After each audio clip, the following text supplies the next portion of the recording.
મિત્રો welcome to જયવીરુ creation. તો મિત્રો જયવીરુ આવી ગયા છે ગોવામાં.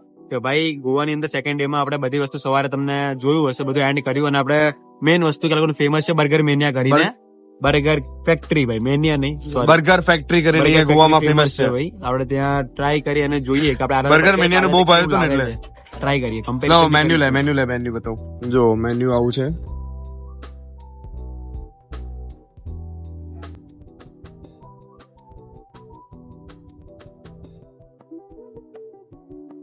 તો હવે તમને અમે મેન્યુમાં રીડ કરીને શું મંગાવીએ કહીએ, બરાબર? જોઈએ ભાઈ, ચલો શું પ્રાઇસ માં પડે છે, શું શું કેવું લાગે છે, ટેસ્ટ કરીએ.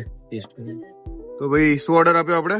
ભાઈ આપણે આપી તો બ્લેક બીન પ્લસ સ્વીટ કોર્ન છે એક બર્ગર, કે ભાઈ થોડું સ્પાઇસી આવશે. ઓકે. અને એક છે આપણું spinach and mushroom plus feta plus truffle oil, જે આ લોકોનું ફેમસ છે. હાજી, આપણે એક બર્ગર અને બે બર્ગર કીધા છે, એના જોડે ચિપ્સ આવશે એવું એમને કીધું. અને તમને અગર ફ્રાઈઝ ખાવી હોય તો આ ઓપ્શન્સ છે.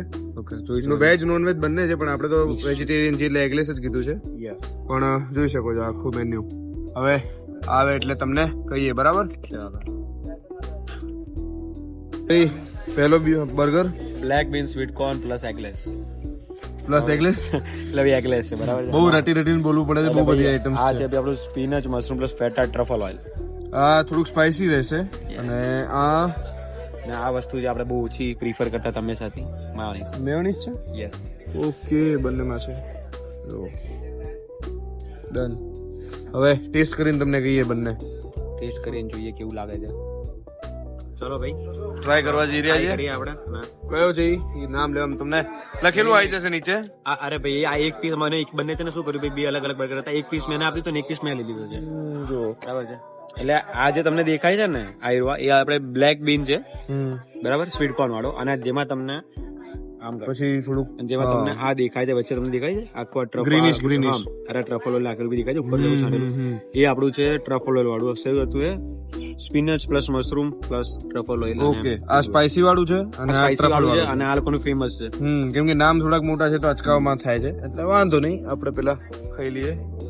ચલો ભાઈ સાહેબ, ફર્સ્ટ ઓફ ઓલ આપણે ટ્રાય કરીએ. भाई मेरे लिए जरा प्रॉब्लमेटिक होगा, 2 हाथ से खाना पड़ेगा. क्या लगता है तेरे को? ये क्या है? फोन में पकड़ता हूँ थोड़ी देर, वो खा ले. चलो भाई, इनके भूख तो सरखी बनने लगी है.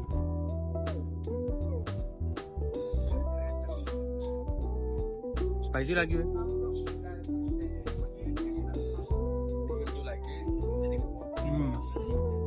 સ્પાઇસી છે બિલકુલ નહીં. મને સ્પાઇસી હતું કોણ, મને સ્પાઇસી હજી લાગ્યું નહીં. કે આપણા બધા સ્પાઇસી બહુ ખાઈ લીધું એટલે ગુજરાતીઓને સ્પાઇસી ના લાગે. આપણે દુનિયામાં ફેમસ કઈ રીતે લોકોને ખબર જ છે. ચલો ભાઈ ફિનિશ કરીએ અને આપણે પછી રિવ્યુ તરફ જોરથી બોલ. ફિનિશ કરીએ થોડુંક આપણે રિવ્યુ તરફ આગળ વધીશું પછી. પણ એક વસ્તુ છે, બધું ફ્રેશ છે, બન બી ફ્રેશ છે, પોટેટો બી ફ્રેશ છે. આમ એટલું ક્વોલિટીમાં કઈ ઉપર નીચે નથી થયું, બરાબર? ચલો, મારા ખ્યાલથી માથું કપાઈ ના ગયું સારું. રામ જાણે મળીએ. The next day. તો આપણે કાલે ત્યાં જઈ આવ્યા હતા બર્ગર ફેક્ટરીમાં, અને તમને બર્ગર બી બતાવ્યા હતા કે ભાઈ કેવા હતા, અને પ્રાઇસ બી તમને બિલ સાથે બતાવ્યું હતું.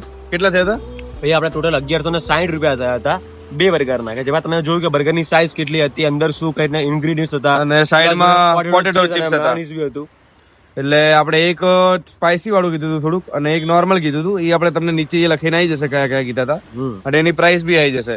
તો ભાઈ વર્થ ઇટ લાગે કે ના લાગે? વર્થ ઇટ ભાઈ. સિમ્પલ ક્વોલિટી હતી ને એ મને હજી બરાબર લાગી, એમાં કઈ મને બહુ ઓફેન્સ નથી. બટ ટેસ્ટ હિસાબે મને વર્થ ઇટ નહીં લાગતા. આપણે કેવું થાય ખબર છે, આપણે કોઈ પણ જોઈએ ને તો ભાઈ પ્રાઇસ વધારે હોય ને તો આપણને એવું લાગે સારું જ વાપરતા હશે. એટલે આપણા હિસાબથી તો સારું લાગ્યું, પણ અમને ટેસ્ટમાં બહુ બધી વસ્તુઓ અંદર હતી. એવું નતું કે ભાઈ ખાલી પેટી ને એવું બધું હતું, પણ બહુ બધી હતી, પણ ટેસ્ટ ખબર નહીં નતો આવતો. ટેસ્ટ મુદ્દે ભાઈ અમને છે ને સ્પેશિયલી વધારે કહું તો ઓઇલી બહુ લાગી. બોલા ઓઇલી નહીં કે ભાઈ એક બાઈટ ભર્યું અને મોઢામાં ઓઇલ આવે ક્લિયર અમને દેખાતું હતું. સિમ્પલ. અને બીજું શું હતું ખબર છે ભાઈ, કે આપણે જે અમદાવાદમાં આપણે મોસ્ટલી બર્ગર ખાતા હોઈએ છીએ ને, એમાં લોકો જાત સોસ નાખેલા કે ભાઈ માની સોસ છે, આપણી બધા ફેમિલી રહી સોસ થી ફેમિલી રહી. તમને આપણે ટેસ્ટ આવે સોસ નો ટેસ્ટ હોય છે, પેટી નો ટેસ્ટ ખબર જ નહીં હોતી. અહીંયા મેન ભાઈ એવો કોઈ સોસ યુઝ નતો થતો. અહીંયા પેટી, અહીંયા બન બી મોટા હતા, પેટી બી સારી હતી, ને શું કહેવાય પેલા બીટરૂટ અને પછી બીટરૂટ લેક્ટસ. હતું, એકમાં મશરૂમ યુઝ થયું હતું, એકમાં આપણે બ્લેક બીન યુઝ કરી હતી લોકોએ. એટલે આમ ઓવરઓલ જોવા જઈએ ને કે ભાઈ તો એટલું બધું આપણે જેમ કે કેસ ચારકોલ છે ને અમદાવાદમાં કે ભાઈ ટેસ્ટ વાઇઝ ઓકે છે, બહુ એક્સ્ટ્રા ઓર્ડિનરી નથી, પણ interior wise, ambience wise, aesthetic wise એ બધું સારું. એવું ને એવું અહીંયા આવું. ભાઈ ફૂડ માટે તમે જાઓ કે ત્યાં ના જાઓ, બટ તમે ટર્ટલ બીચ સુધી ગયા છો ને તો ભાઈ બર્ગર ફેક્ટરી એમ્બિયન્સ વાઇઝ તો જવું જોઈએ. અને બહુ જ સારી જગ્યા છે turtle factory. Turtle burger beach. Factory turtle beach પર. હા, અને તમે એકવાર જશો ને એટલે તમને ત્યાં મળી જ જશે, દેખાઈ જ જશે બર્ગર ફેક્ટરી લખેલું. અને એના બાજુ ફેમસ બીજું એક જગ્યા cafe છે, તમને છે. મળી જશે એનું તો. હા એટલે આમ તું કેટલું રેટિંગ આપીશ ઓવરઓલ બર્ગર ફેક્ટરીને આપણી હિસાબથી? ભાઈ ફૂડ ને પણ આપણે ઓવરઓલ રેટિંગ આપીએ તો સિમ્પલ કહી શકીએ એટલે ભાઈ ફૂડ ને આપી દે પછી ઓવરઓલ આપી દે. ફૂડ તો મને જો ભાઈ ઓઇલી થોડું લાગ્યું અને ટેસ્ટ ઓછો લાગ્યો, બટ સારી વસ્તુ હતી ભાઈ. બર્ગર એ લોકોનું હતું, તાજું હતું. પેટી બી મને Okay, મસાલો okay. અંદરનો એવું નહીં લાગ્યું કે વાસી તો કઈ નહીં લાગ્યું. એટલે ભાઈ એ હિસાબથી મને 7 તો આપી શકીશ. બરાબર. મારા હિસાબથી હું ટેસ્ટ વાઇઝ આપવા જાઉં તો હું 6.5 આપીશ. કેમ કે આપણે જોવા જઈએ ને ભાઈ ખાવામાં પેટ ભરાઈ ગયું હતું પણ સંતોષ નતો થયો. નહીં, એનું એવું સિમ્પલ હતું. રીઝન એ જ લાગ્યું કે ભાઈ આપણે જે આદત છે સોસીસ ની, અને આ લોકોને સોસ નો યુઝ થતો, આ લોકોને શું ઇન્ગ્રેડિયન્ટ નો યુઝ થતો ભાઈ. પેટી છે કાં તો એ લોકોએ જે બીટરૂટ યુઝ કર્યું હતું, એમાં લોકોને જે સ્પિનેચ યુઝ કરી હતી અમારા, એ બધા યુઝ હતો મેન. બરાબર છે. એટલે હવે ઓવરઓલ આપણે આપવા જઈએ ને કે ભાઈ હું એમ્બિયન્સ વાઇઝ ને આમ એસ્થેટિક વાઇઝ આપવા જાઉં તો હું 8.5 આપી દઈશ. આપણી ભાષામાં 10 માંથી આપણા સ્ટાઇલમાં. બરાબર. તું કેટલા આપીશ? 8.5 આપી શકાય. Better. બરાબર ને. હવે જો પંજીમ ચર્ચ જતા હતા, ગોવામાં ફરીએ છીએ, તમને નવા વિડીયો એડિટ થતા થઈને તમને જોવા મળશે. બરાબર ને? બરાબર. શું કેવું? સાચી વાત. જો આખો માહોલ જોરદાર છે. ચાલો તો મળીએ તમને આવા જ વિડીયો સાથે. શું કરવાનું એના પેલા?